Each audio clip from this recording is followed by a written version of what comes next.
City of joy. নিজের শহর কলকাতা বলতেই গর্বে ছাতি ফুলে ওঠে 8 থেকে 80-র। একথা সত্য যে কলকাতা শহর নিয়ে গর্ব করার হাজারটা কারণ রয়েছে, আর সেগুলির মধ্যে অন্যতম একটি কারণ হল নিউ টাউনে অবস্থিত পুরো ভারতবর্ষের সবথেকে বড় পার্ক, ইকো পার্ক। হাজার কর্মব্যস্ততার মাঝে সপ্তাহের কোনো ছুটির দিনে বা উইকেন্ডে কলকাতার কাছাকাছি একদিনে ঘুরে আসতেই পারেন এই পার্কে। কিভাবে যাবেন, খরচ কত হবে, আর দেখারই বা কি আছে, এই সব কিছুর উত্তর খুঁজতে আজ আমি চলে গেছিলাম এই ইকো পার্কে। আমার ভ্রমণ অভিজ্ঞতা আজ শেয়ার করব আপনাদের সঙ্গে, আর ইকো পার্কের যাবতীয় খুঁটিনাটি আপনাদের জানাবো। আশা করি ভিডিওটির শেষে ইকো পার্ক সম্বন্ধীয় সমস্ত প্রশ্নের উত্তর আপনারা পেয়ে যাবেন। তবে আর দেরি না করে চলুন যাওয়া যাক মূল ভিডিওতে।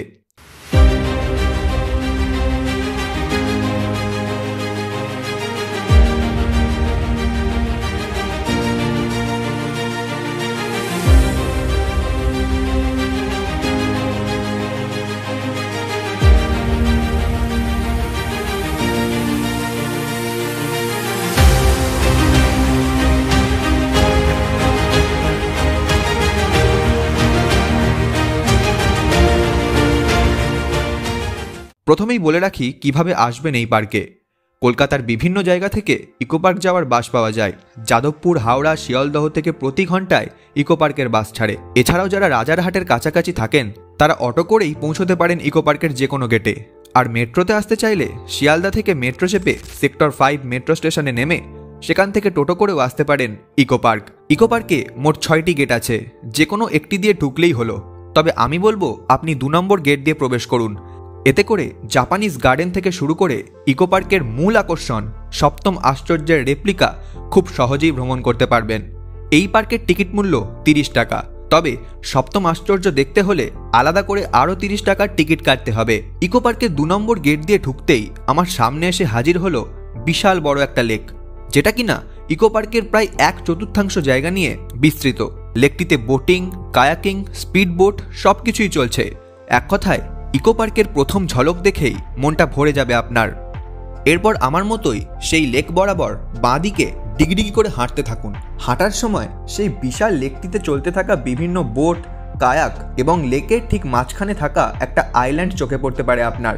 আইল্যান্ডটির নাম ক্যাফে একান্তে। হাতে 2 দিন সময় থাকলে প্রিয়জনের সঙ্গে রাত্রিবাস করতেই পারেন ওই আইল্যান্ডটিতে।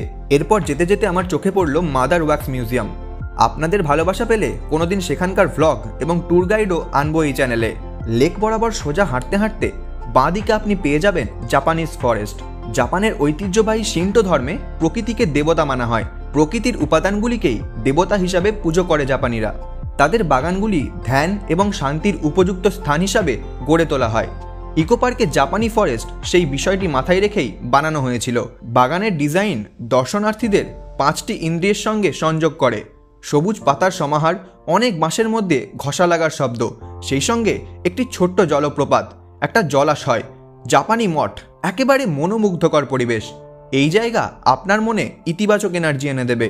এছাড়াও ছোট বড় বিভিন্ন বুদ্ধ মূর্তিও আপনার নজর কাড়বে। জাপানিজ ফরেস্টের পর প্যারিসের আইফেল টাওয়ারের রেপ্লিকাটাও একবার দেখে নিন। আমি ভেবেছিলাম এখন হয়তো প্রচুর ভিড় হবে, কিন্তু সৌভাগ্যবশত বেলায় বেলায় এসছি বলে ভিড়টা একটু কম লাগছে। কিন্তু আপনি যদি বিকেলে আসেন তাহলে কিন্তু মারাত্মক ভিড় হবে। আমি একবার আগে বিকেলে এসে দেখেছি, এই সময়টা বিশেষ করে প্রচুর ভিড় হয় ইকো পার্কে। কিন্তু যেহেতু বেলার দিকে এসছি, প্রচন্ড রোদ, ভিড়টা একটু কম আছে। আইফেল টাওয়ারের প্রতিকৃতি দেখা হয়ে গেলে একদম ইউ টার্ন নিয়ে নিন, দিয়ে আবার হাঁটতে শুরু করুন। বলা বাহুল্য এই পার্কে কিন্তু বেশ খানিকটা হাঁটতে হবে। তবে বয়স্ক মানুষদের জন্য এখানে টোটোর ব্যবস্থা আছে, যা পুরো পার্কটাকে আপনাকে ঘুরিয়ে দেখাবে। হাঁটতে হাঁটতে দেখতে পেলাম লেকটিতে প্রচুর বোট পরপর সারি দিয়ে রাখা আছে। আর হ্যাঁ, এখানে যা যা অ্যাক্টিভিটি আছে আর তার যা যা খরচ আছে তা আমি স্ক্রিনে দিয়ে দিলাম। একবার ভিডিওটা পজ করে অবশ্যই দেখে নিন। লেকটিতে একটা দোতলা ক্রুজ দেখতে পাবেন, যেটার মাথাপিছু টিকিট মূল্য 150 টাকা। চাইলে একটা ছোট্ট ক্রুজ সফরও করে নিতে পারেন ইকো পার্কে। এবার হাঁটতে হাঁটতে আমি চলে গেলাম ইকো পার্কের অন্যতম আকর্ষণীয় স্থান বাংলার গ্রামে। মডেলের সাহায্যে গ্রাম জীবনের নানা দৃশ্য তুলে ধরা হয়েছে এখানে। গ্রামের বাজার, দাওয়াই আড্ডার আসর, কিংবা গ্রামের মুদিখানাতে কিভাবে চলে স্কুল, সেটাও দেখানো হয়েছে এখানে। আদর্শ এক গ্রামকে তুলে ধরা হয়েছে ইকো পার্কে। এই গ্রামে পূর্ণিমার চাঁদের আলোয় ভরে যাবে মাঠঘাট, রাস্তা, ক্ষেত, মনে হবে যেন শহর থেকে বুঝি অনেক দূরে পৌঁছে গিয়েছেন। গ্রামের পাঠশালাটি দেখলে বিভূতিভূষণ বন্দ্যোপাধ্যায়ের পথের পাঁচালীর সেই পাঠশালার কথা মনে পড়তে বাধ্য, যেখানে রাগী পণ্ডিত মশাই দোকানের বেচাকেনার ফাঁকেই বেত হাতে পড়াচ্ছেন অপু এবং অন্য পড়ুয়াদের। বাংলার গ্রাম দেখার পর আরেকটু সামনে একবার চট করে দেখে আসতে পারেন ইকো পার্কের সৌর গম্বুজ বা সোলার ডোম। গম্বুজের বাইরের পুরোটাই সোলার প্যানেল দিয়ে মোড়া। দূর থেকে দেখে এটিকে গ্লাস হাউস বলেও ভুল হতে পারে।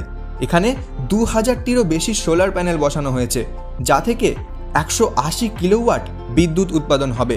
ডোমের ভিতর আলো, পাখা, কম্পিউটার, টিভি সব কিছু চলবে সৌর বিদ্যুতের সাহায্যেই। তবে ডোমটির কাজ সম্পূর্ণ শেষ না হওয়ায় ডোমটির ভেতরে ঢোকা এখন সাধারণ মানুষদের জন্য নিষিদ্ধ। এরপর আবার হাঁটতে শুরু করুন। ডিগি করে একটি নদীর পাশ দিয়ে হাঁটতে হাঁটতে বেরিয়ে পড়ুন ইকো পার্কের মূল আকর্ষণ সপ্তম আশ্চর্যের উদ্দেশ্যে। পথের মাঝেই দেখে নিন বাংলার ইতিহাস উদ্যান বা স্কাল্পচার গার্ডেন। এই উদ্যানে রয়েছে বাংলার ইতিহাস এবং নানা রকম ভাস্কর্যের নিদর্শন। এরপর যাওয়ার পথে মাঝে মাস্ক গার্ডেন পেয়ে যাবেন। ছোট বাচ্চারা এই জায়গাটিকে বেশ পছন্দ করবে। বিশাল জায়গা জুড়ে বিভিন্ন ধরনের মুখোশের মেলা। মাস্ক গার্ডেন দেখা হয়ে গেলে একবার চট করে দেখে নিন দার্জিলিংয়ের ঘুম স্টেশনের একটা রেপ্লিকা। এবার পালা সেই জায়গার যেটার জন্য এত অপেক্ষা, সপ্তম আশ্চর্য। ভিডিওর শুরুতেই বলেছিলাম যে অতিরিক্ত 30 টাকা দিয়ে টিকিট কাটতে হবে সপ্তম আশ্চর্য দেখার জন্য। আমি সেই টিকিট কেটে চলে গেলাম 7 ওয়ান্ডার্স দেখার উদ্দেশ্যে। সেখানে ঢুকে প্রথমেই চোখে পড়ল গ্রেট পিরামিড অফ গিজা। খুফুর পিরামিড গিজার গোরস্থানের 3টি পিরামিডের মধ্যে সব থেকে বড়, যা প্রায় 460 ফুট উচ্চতা বিশিষ্ট। এরপর দেখতে গেলাম পেট্রা, একটি জর্ডানের শহরের প্রাচীন স্থাপত্য। মন্দিরে গোলাপি বেলে পাথরের কাজের কারণে শহরটি বিশ্বব্যাপী রোজ সিটি নামে পরিচিত হয়ে ওঠে। তৃতীয় আশ্চর্য হিসাবে দেখতে পেলাম খ্রিস্ট দ্য রিডিমার। ব্রাজিলের রিও ডি জেনিরোতে এই সুন্দর মূর্তিটির নিখুঁত রেপ্লিকা বানানো হয়েছে ইকো পার্কে।